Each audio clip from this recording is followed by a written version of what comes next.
E na vida, vamos dizer, em casa, professor Rodrigo, quais seriam algumas formas importantes dos pais proporcionarem um ambiente bom, saudável, para o seu filho poder também gostar de aprender e ter boas condições para isso? E aí entra um pouco das coisas que a gente estava falando de sociedade, né? A sociedade muitas vezes está nesse processo um pouco de crise. A gente vem desse tempo que eu falava da escola, da educação, onde o professor, a escola lá era o exemplo, e o mesmo se dava na família. Hoje, muitas vezes, isso não funciona tão linearmente assim. Mas eu entendo muito isso, assim como na escola, nós, professores, direção, precisamos dar o exemplo para o aluno, né? Falarmos e fazermos coisas que se aproximam, né? Para não confundir essa gurizada também, né? E o mesmo precisa ser em casa. Então, claro que existem exceções, mas para uma criança ler, para um adolescente ler, ele precisa ver os pais lendo, ele precisa perceber esta cultura familiar também. Ou seja, os pais também precisam dar bons exemplos. Exatamente. De pessoas que também estão aprendendo, que também desenvolvem bons hábitos de leitura. É aquela coisa, esse ano nós trabalhamos fortemente de trabalhar com os nossos alunos o hábito do estudo, a organização para tal, né? Então, como é que é isso, né? A gente tem que estar atento a isso, nós adultos. Não, tu organiza o teu tempo, destina uma hora, faz isso, até onde nós fazemos isso também, né? Então, esse olhar, a criança, o adolescente, por toda a psicologia, ele se espelha na gente, né? Então, isso a gente também trabalhou muito forte esse ano, e quando tu faz isso com os alunos, tu faz com os pais, com os professores. Nós todos nos envolvemos nesse processo de formação. Ou seja, a educação não é só em relação ao filho ou à filha, mas no conjunto. No conjunto, no todo, então, desse grupo familiar. Interessante. O nosso programa de formação continuada do SEAT, ele contempla exatamente esse conjunto. Tem trabalhos específicos com os pais, com os alunos, com os professores. Nós mesmos da equipe pedagógica, como direção e coordenações pedagógicas, fazemos também os nossos estudos. Então isso cada vez mais também se identifica como necessário, né? Essa ação mais coletiva, mais ampla, né? Com as pessoas envolvidas. Porque senão a gente acaba vivenciando coisas do tipo, a gente já falou isso e não entendeu, ou ainda acontece, né? Quando a gente não trabalha juntos os temas. Sim. Ou os assuntos, né? Sim. Então, mas voltando bem até nessa pergunta, assim, né?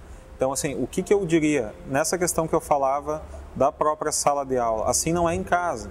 Tem coisas que evoluíram, que mudaram, né? Essa questão toda. Mas eu diria isso, e a gente fala isso expressamente, tem coisas que não mudaram. Que continuam válidas. Tem internet, tem... Não, mas tempo para isso, de escrever, de calcular, de ler, né? Tem coisas que não mudam, né? Nesse processo bem técnico da aprendizagem.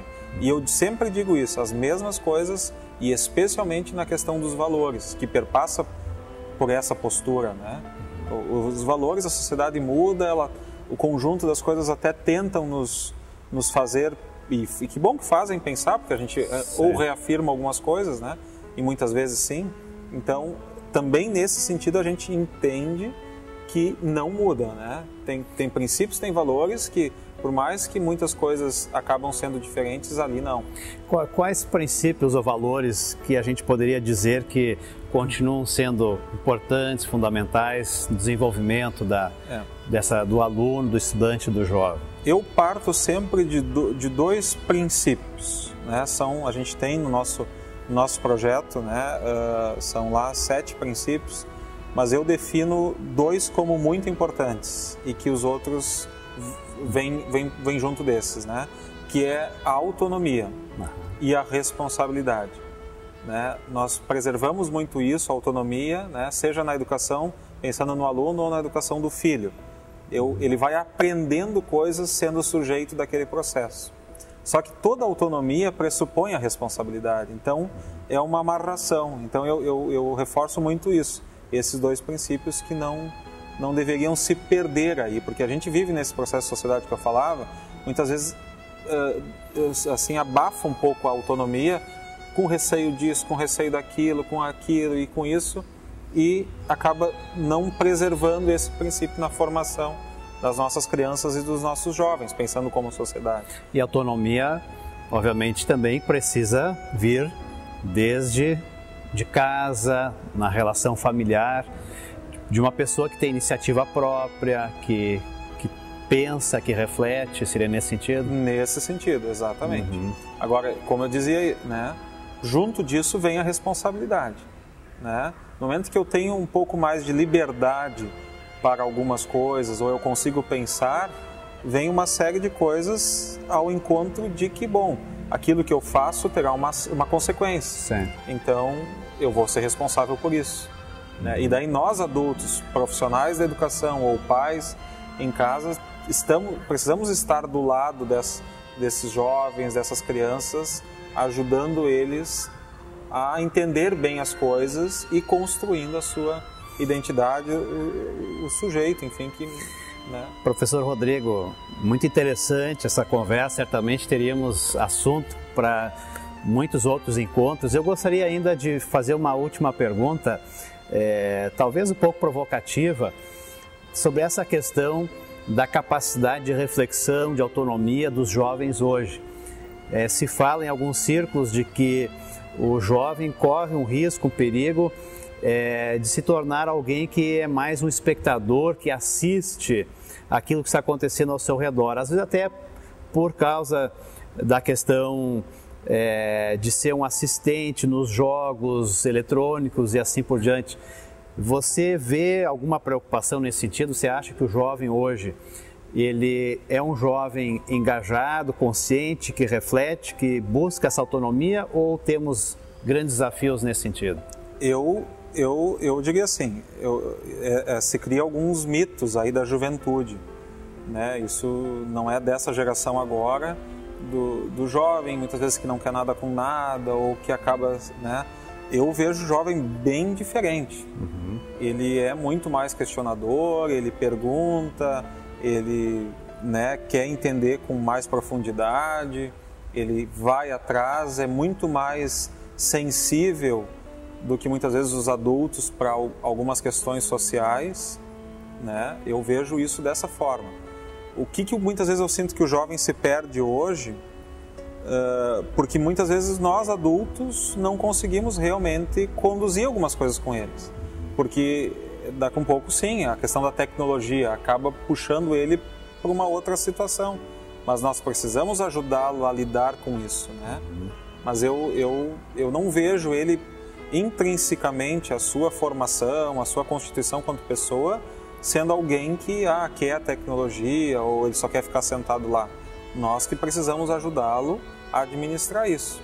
Eu vejo assim, da fase da juventude, da adolescência, assim como a criança tem coisas que são dessa fase da vida. Na adolescência também.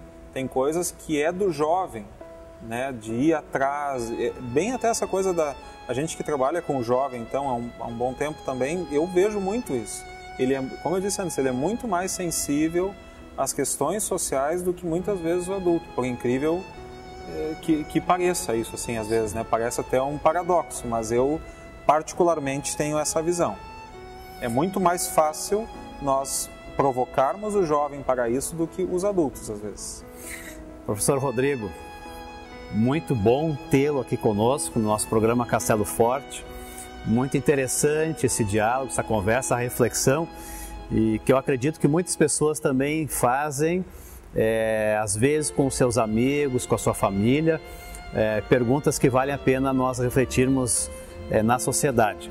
Agradeço então mais uma vez a sua presença e certamente em outros momentos vamos poder ter diálogos nesse assunto, nesse tema, e também aproveito para desejar sucesso também na sua gestão como diretor do Colégio Evangélico Alberto Torres, e que também possa ser um bom final de ano para toda a escola, e parabéns pelo trabalho de todos lá no SEAT. Muito obrigado. Também. E até uma próxima ocasião. Isso. Muito obrigado, pastor Érico.